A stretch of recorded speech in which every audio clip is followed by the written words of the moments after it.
Aliens in the Bible. The Pope even said that it's possible if there's extraterrestrial life that's worthy of human consideration, it's possible Christ died for them too. Some of these scholars suggest that the sons of God might refer to extraterrestrials who visited Earth and interacted with humans. Moses received the blueprints for the Ark from an extraterrestrial intelligence during his encounter on Mount Sinai. The Israelites were literally using the power of the Lord with this ark to blast people. The book of Enoch describes how the Nephilim eventually became so destructive that they consumed all the resources of Earth. They even began to eat people. The ark's mysterious properties have fueled speculation that it might have been some type of technological device, possibly left behind or gifted by extraterrestrial beings. Maybe the Jewish Bible's been telling us that we're not alone.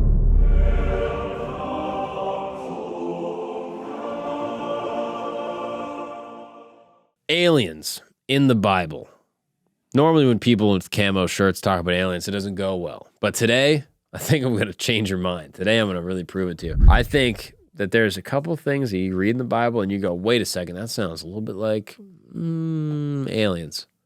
Well, let's find out. Specifically, we're looking at the Hebrew Bible, okay? This is the books after the books of Deuteronomy, again, after the Pentateuch, as it's known, all the way up through the Old Testament, up until the New Testament, which again, the Jews, not yet. They haven't accepted the New Testament yet. That the Jews don't accept, okay?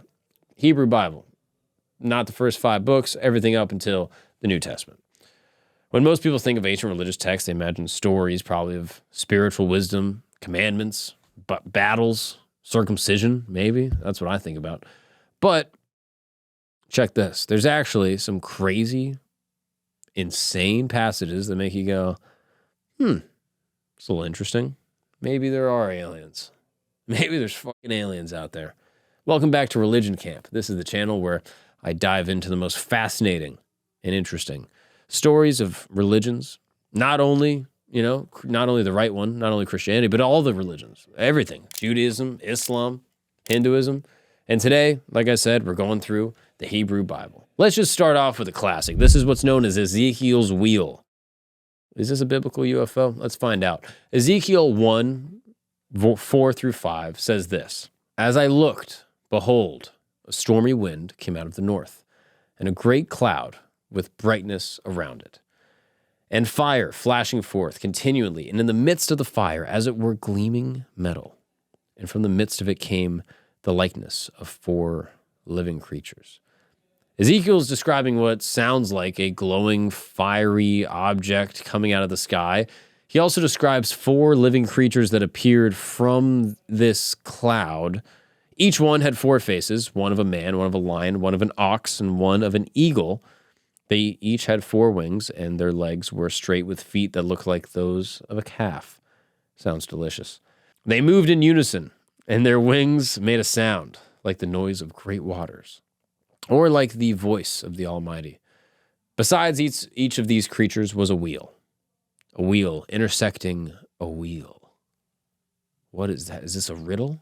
That's what I love about the Bible. Is you read something, you're like, are they doing riddles right now? A wheel intersecting a wheel that sparkled like chrysolite.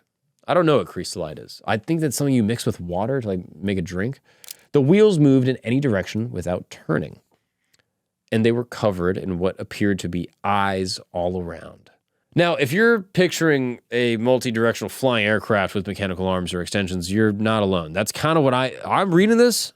I'm reading this right now. And I remember the first time I read this, I was 9 years old. I said, Mom, what the hell are they talking about? And she said, don't question the Lord. Don't sit down. That's what she said. Never brought it up again. But I don't have my mom living in my house anymore, so I can ask these questions. Is this an aircraft? It seems weird to me. Eyes on all sides? Is that portholes? Is that like a window? Many people see this as a possible description of some type of advanced spacecraft. It's not crazy. The wheels within wheels sound a lot like some type of gyroscopic mechanism, maybe like a wheel, and then inside of it another wheel, and they're moving, in sort of a convex, sort of like a concentric sort of scenario. The eyes on the wheels could be lights or cameras or something. Even more intriguing is the fact that Ezekiel describes how the whole structure moved. The wheels would lift off the ground, and the creatures went wherever the spirit would go. It's almost as if Ezekiel was witnessing Anti-gravity. Look, I know I'm in a camo shirt. I know I'm in a tent. And I know I'm like, that's an alien. I know it sounds crazy, but it's in the Bible, bro. Like, why would the Bible's not? The Bible's true. That's the word of God. What about this guy, NASA engineer Joseph Blumrich? He worked on the Apollo program, and he initially set out to debunk this idea. He had read the passage and was like, oh, that's kind of weird. But after analyzing the text, this guy, Mr. Blumrich, which is just a fabulous name, he ended up becoming convinced that Ezekiel was in fact describing a flying machine. This is the guy that worked on the Apollo program. In his book, The Spaceships of Ezekiel, Blumrich meticulously reconstructed what he believed the craft might have looked like. He even patented a design for a omnidirectional wheel based on Ezekiel's description. I feel like I sound like Tucker Carlson right now. I don't mean for that. When I was a boy, my mom would make me listen to conservative radio. I didn't want to. I was strapped in the car seat. She would go into Home Depot, and I just spent hours and hours and hours listening to like Rush Limbaugh and Hannity. So if it comes out, I want you to know that's where it came from. It's not because that's who I am, okay? It just got fucking drilled in here. Anyway, the detail that Ezekiel provides that is the most interesting when you consider that he was trying to describe this experience using a limited vocabulary and the concepts of his time. Again, he's confined by living in this period before, in BC. For example, what he calls wings might have actually been like a landing gear or a stabilizer, and the fire flashing forth might have actually been exhaust from the craft's propulsion system. Again, we have modern language to understand these things. So, was Ezekiel describing an encounter with an extraterrestrial craft? It's hard to say. I don't know. But what's clear is that he witnessed something truly extraordinary. Maybe it's God, maybe it's aliens, maybe it's demons. Or maybe aliens, demons, they're all the same thing. All right, what about another one? This is a classic. This is just a tried and true banger in the Bible that no one talks about. The Nephilim. This is one of the most mysterious and controversial groups mentioned in the Bible. We first encounter them in Genesis, right off the rip. Book number 1, chapter 6, verses 1 through 4, which reads, "The Son of God saw that the daughters of men were beautiful, and they married any of them that they chose. The Nephilim were on earth in those days, and also afterwards, when the sons of God went to the daughters of humans and had children by them, they were the heroes of old, men of renown." What the fuck? What is that? What is that? What does that even mean? Who are the sons of God? Were they fallen angels, divine? What? They were banging out the daughters of men? Some of these scholars suggest that the sons of God might refer to extraterrestrials who visited Earth and interacted with humans. And again, like I mentioned before, the book of Enoch, an ancient Jewish text that didn't actually make it into the Bible. But anyway, they talk about the Nephilim in a little bit more detail. According to the book of Enoch, 200 celestial beings, known as the Watchers, descended upon Mount Hermon. Again, seems like it kind of lines up with the Genesis account that we read about. These Watchers took human wives and fathered the Nephilim, who were described as giants with incredible strength and abilities. And it wasn't just about size. The Watchers shared forbidden knowledge with humans, teaching them how to create weapons, practice magic, understand the stars. A bit like Prometheus, bring fire to mankind. In fact, the book of Enoch describes how the Nephilim eventually became so destructive that they consumed all the resources of Earth. They even began to eat people. It's not good. That pisses me off. When I hear about beings banging our daughters and eating humans, that shit gets me, I get on fire for that. That makes me angry. This leads to chaos and suffering. The story ends with God sending a great flood, basically cleanse the earth of the Nephilim and their corrupt influence. They're not good swimmers. They all get washed away. They didn't get the message. No one built a boat big enough for the Nephilim. So it's pretty weird. You read this in the Bible, you're like, well, what is that? The idea of giant hybrid beings isn't necessarily unique to the Bible. Ancient cultures all over the world have a version of this story, which makes it even weirder. The giants are beings that descend from the sky and start banging out this thought, our chicks, our babes. Why? Do we have the baddest girls on the whole planet, on the whole universe? We got the baddest bitches here on Earth. That aliens, giant fucking diesel aliens are coming down and being like, yo, we got to bang out these human broads. Shout out to you, ladies of Earth, the hottest in the universe. That's y'all.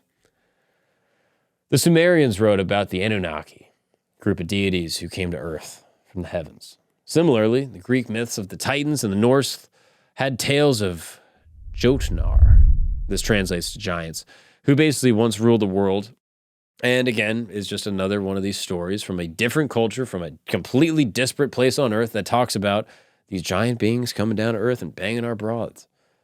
Could this all be, some sort of weird legend? Or is this some type of mythology that's rooted in a shared experience of a common ancestor who experienced this type of contact and saw the daughters of man get dogged out? All right, let's talk about another one. Tower of Babel. You've heard of the idea of babbling. Oh, this person's babbling on. That comes from the Tower of Babel. It's one of the most famous tales from the Bible. Again, in Genesis, which Genesis doesn't get enough credit for just being back-to-back with just action. It is action-packed. It is a summer blockbuster. You pay for a whole seat, but you only sit on the edge of it. How is it so good? You're reading all these stories like Tower of Babel, the flood, Nephilim, banging out humans, all in Genesis? Adam and Eve? I mean, wow. Shout out to God. Anyway, Genesis 11, 1 through 9, basically says this, that humanity speak in one language, and they came together to build a massive tower that's going to go all the way to God. It's pretty tall. And God's pissed about it. He's like, what? Stay in your lane. How about that, humans? So what he does, he destroys the tower and says, you know what, that's not enough. Some of y'all are now going to speak Chinese. How about that? How about that for a punishment? Some of y'all got to speak English. Who even knows? They were probably speaking Arabic. He goes, no. You guys are going to fuck with me. You're Chinese now, and you're English. And some of y'all are going to have to be Canadian. And you can just draw straws, and I'm going to force some of you guys to be Canadian. And I'm allowed to say that because they're white. Anyway, he confused all the languages, scattered them around the earth, and put an end to their giant project. How high did they go in that time? I don't know. Is this a literal account, or maybe it's a metaphor? Who's to say? But all we know for a fact is that this is probably ancient astronauts. Yeah, that's what some people have suggested. I don't really believe this one, but this is an interesting one. I'll explain.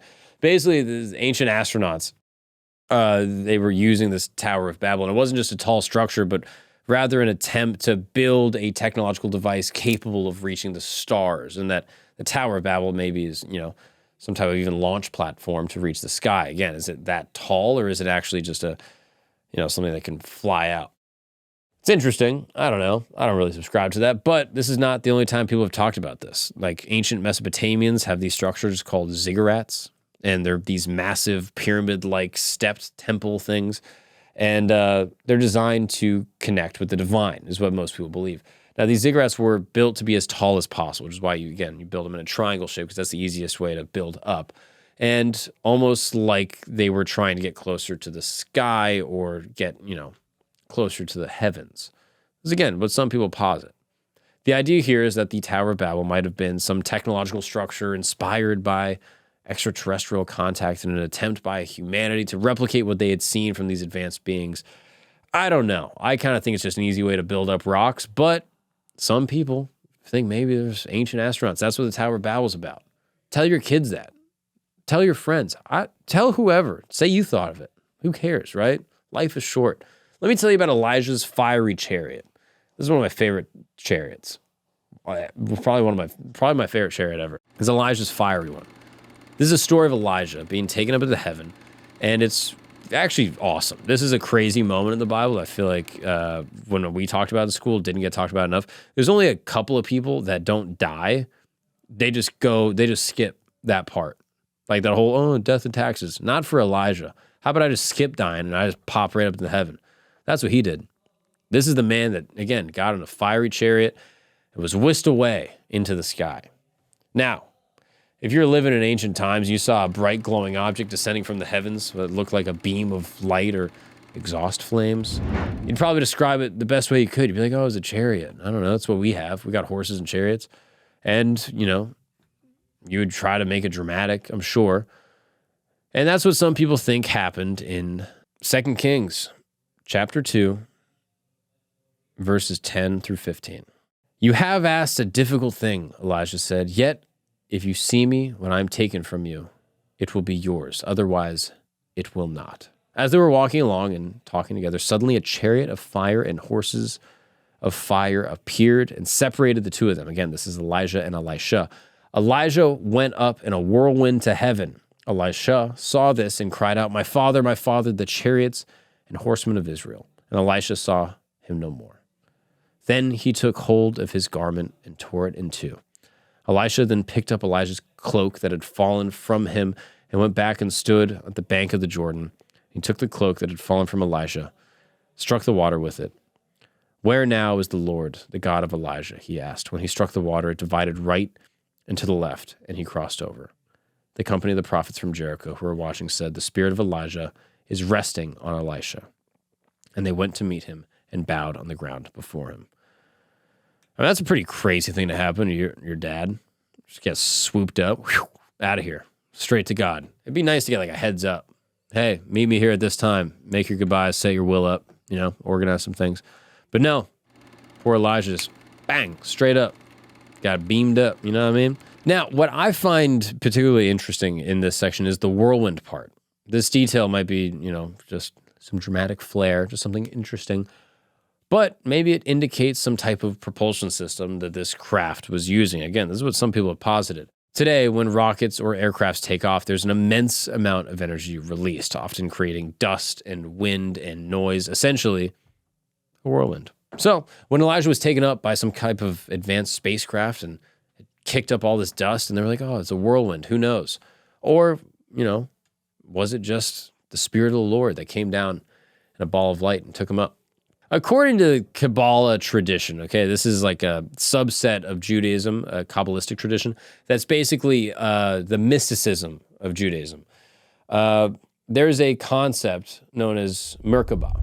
This is a central part of the entire mystical tradition. The word itself, Merkaba, means chariot, but it represents a deeper symbolic way for the soul to travel to higher realms, connecting with divine energies or even to God himself.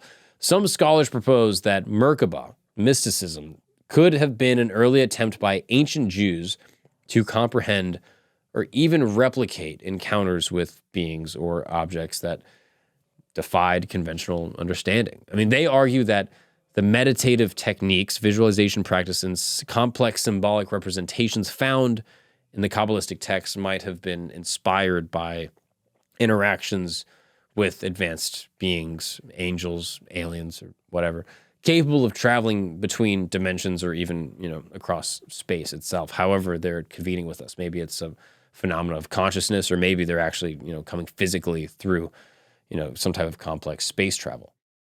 The idea that Jewish mystics sought to emulate these experiences through their Merkaba practices suggests that they may have been striving to understand an experience that was both spiritual but also physical, something that modern UFO researchers, describe as contact with alien intelligence, right? Like what happened to Elisha is spiritual but also physical because he never dies. It's an interesting point. All right, let's do another one. You guys freaking asked for it. We should also bleep my profanity in this. I think this should be a non-profane. We'll find a funny way to bleep it, but for now we should bleep it. Just let that note be known. Anyway, let's talk about another one, all right? The Ark of the Covenant. You've heard of this, maybe in the Bible, maybe in Indiana Jones. Those are the two pieces of media I consumed as a child. So there's a story in Exodus 19, verses 16 through 20. And the scene is described in vivid detail. I'll just read it to you, right? Let's open our Bibles. On the morning of the third day, there were thunders and lightnings and a thick cloud upon the mountain and a very loud trumpet blast, so that all the people who were in the camp trembled. Mount Sinai was covered with smoke because the Lord descended on it in fire. Now again, this description could be interpreted as an encounter with advanced aircraft landing on the mountain. That's what some people believe, the thunder, the lightning, the smoke. Could this be some type of, antiquated description of some propulsion system? It's possible. The loud trumpet blast, maybe it's not a trumpet at all, but rather a supersonic boom or the spacecraft's engines. If we think about Mount Sinai as a landing site, the descriptions of Exodus take on a new dimension. The fire and smoke that covered the mountain resemble accounts of modern rockets landing and advanced propulsion systems that generate immense heat and smoke as they touch down. Additionally, the Bible mentions that the mountain trembled violently as God's presence descended upon it, which could be compared to the seismic impact or vibration caused by, a giant aircraft landing. Interestingly, the idea that Mount Sinai was a contact point has really amused a lot of, ancient astronaut theorists, and they've kind of suggested that these descriptions align with UFO encounters. They argue that the cloud was a cloaking device or an energy field used to obscure the craft's true nature from those witnessing the event. Now, again, I don't know about that one. I don't necessarily believe the Mount Sinai joint, but the Ark of the Covenant is where it gets a little bit more interesting. Moses is instructed to build an Ark of the Covenant, a sacred chest or a box or something designed to house the tablets of the Ten Commandments. The specifications for constructing the Ark are extremely precise, indicating that its design was not arbitrary or just make sort of a box thing. It's a blueprint with exact measurements and requirements. The Bible describes the Ark as being made of acacia wood, overlaid with gold inside and out and fitted with rings and poles so that you could carry it. This meticulous construction hints at more than just a religious artifact. It suggests that the Ark may have been built to house or contain something of immense power. Now, regardless of what your political or religious persuasion is, I think most religious people will agree that what is inside the Ark is of immense power, right? It's, containing effectively the predecessor to Christ. It is, the staff, the Aaron's rod, which is this example of the priesthood, manna, and the Ten Commandments. Certainly these things are powerful, and anyone who touched the Ark would die. The Ark's mysterious properties have fueled speculation that it might have been some type of technological device, possibly left behind or gifted by extraterrestrial beings. This is what some people believe, that, according to the Bible accounts, the Ark was able to emit bolts of lightning, which could kill anyone who came too close or touched it without proper precautions. Again, if you look at it from a sort of spiritual perspective, it's the power of God that kills you, but maybe it sounds like electricity.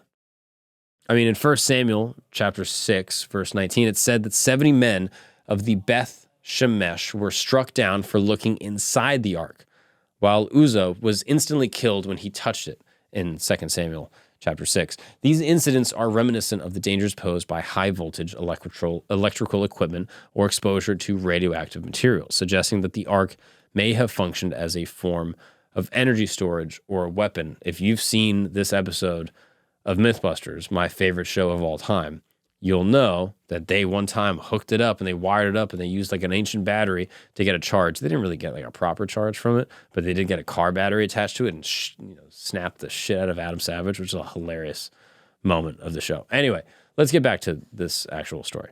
Not only is the ark extremely powerful and kills people, it also generates intense light and heat and even has the ability to hover or be carried without touching the ground. This is a bizarre little feature of the ark, and it's basically levitating. And coupled with its apparent electrical discharge capability leads some people to the hypothesis that the ark might have been powered by some advanced energy source, possibly anti-gravity or electromagnetic systems. Again, this technology would have been far beyond the understanding of ancient Israelites and is, far beyond our understanding even now. So they would have naturally attributed these effects to the divine. The ark's formidable power was not limited to the electrical discharges. In the Bible, it was also used as a weapon in battles. That's right. The Israelites were literally using the power of the Lord with this ark to blast people. In Joshua 6, the Israelites carried the ark around the city of Jericho for 7 days, and on the seventh day, the walls of the city collapsed after the priests blew their trumpets. Some people have brought up the question, could the arks have emitted the energy field or frequency that destabilized the structure of the walls, causing them to crumble? Some type of, Tesla earthquake machine? This is all pretty crazy, but it's fun. Another example is found in 1 Samuel chapter 4, where the Israelites brought the ark into battle against the Philistines, believing that its presence would guarantee their victory. Yeah, I would agree. This thing can kill anyone that touches it, just ram it into people. The Philistines were terrified, exclaiming, "God has come into the camp." They have already heard of the ark's terrifying power, which suggests that it was widely regarded as a formidable weapon And although the Israelites were ultimately defeated, and the ark was captured, the Philistines returned it because it brought devastation and plagues upon them. Yeah, they brought the ark home, and then immediately it was like a fucking scary movie. The whole camp just got haunted, and they were like, well, get rid of this shit. Again, this further reinforces the idea that the ark possessed some type of destructive capability, whether it was divine or, explainable through our modern lens. If we consider that the ark was, in fact, let's say, an advanced technological device, it raises the question of where this technology originated. Again, it could be divine, but maybe, just maybe, Moses received the blueprints for the ark from an extraterrestrial intelligence during his encounter on Mount Sinai that I talked about before. It sounds crazy. Again, I don't necessarily subscribe to this, but it's just a wild theory that some people brought up. Was the ark a piece of alien technology left behind to, help humanity on their way? Theories about the ark's extraterrestrial origins have become even more intriguing when we consider the possibility that it may have served as a means of communication between Moses and these advanced beings. If, hypothetically, Mount Sinai was a landing site for this alien craft thing that some people brought up, maybe the ark was designed to facilitate the ongoing contact or even transmit power from the craft to the Israelites, ensuring their survival in the harsh conditions of the desert. Either way, whether it's God or aliens, the Jews are chosen. That's one thing for sure. I mean, they got that in battle. They got just a electro blaster. Boom. That's crazy, right? And they got it stolen. And then even when you get it stolen, they can't even use it. I mean, I'm pissed. If I'm the Philistines, I'm like, yo, can we figure out how to use this shit? Anyway, let's talk about one more little passage from the Bible. And let's just look at why some people think that this has anything to do with aliens, UFOs. All right, this is a great one, okay? The Star of Bethlehem. Oh, yeah, you know this. You know what this is. This is a famous little Christmas story of the wise men who followed the Star of Bethlehem to find a sweet old baby Jesus laying in a manger, which is kind of weird if you think about it, right? Like, you just have a kid in a barn, and all of a sudden 3 dudes walk up, and they're like, dude, we brought you a gift. It's like, who the fuck are you? Anyway, according to the Gospel of Matthew, the wise men saw a star in the east, and they followed it. And where did they go? To the birthplace of Jesus. That's right. It wasn't just any star. It moved, changed direction, and eventually stopped right over where Jesus was born. Now, if you've been tracking me for the past 25 to 3 hours, I don't know even how long we've been recording. If you're tracking me, you know what this already is. This star's moving, and it's pointing us to where Jesus is. I don't know about you. I've never seen a star move except for a shooting star, which I don't even think that's a star. I think that's like a space rock. Anyway, they don't lead people to specific destinations or hover over one place, okay? So this has led some researchers, and by researchers, I mean people that like UFOs, to suggest that the Star of Bethlehem might have actually been a spacecraft or a drone, maybe. Who knows? Could have been a drone, guiding the wise men to their destination. Look, ancient Chinese, Greek, and Roman texts also describe mysterious moving stars that seem to have intelligence and purpose, hinting at the concept of, that maybe this flying light wasn't just a regular old star. Maybe it was an actual saucer. And these wise men themselves, they weren't just random travelers. They were scholars, astronomers. They were experts in celestial movements. Their decision to follow this star indicates that they recognized that it might have been something extraordinary, something interesting and unique, and not just, oh, what is that star? I've never seen that before. I don't know. That one's an interesting one. So, what do we make of this? Is the Bible just riddled with instances of, ancient aliens? I don't know. I'm not fully convinced, to be honest. We're talking about the Bible here, right? Like we're talking about divine intervention. We're talking about acts of God. So it's like, could it just be God? Could it be aliens? I don't know. I'm not going to be one to say specifically, but it is interesting to read the accounts and to understand why people believe this, why people find it so interesting. I mean, from Ezekiel's wheel within a wheel to the Ark of the Covenant, there are countless stories that hint at something otherworldly. Maybe it's divine, maybe it's God, maybe it's just a spiritual metaphor, or maybe it's aliens.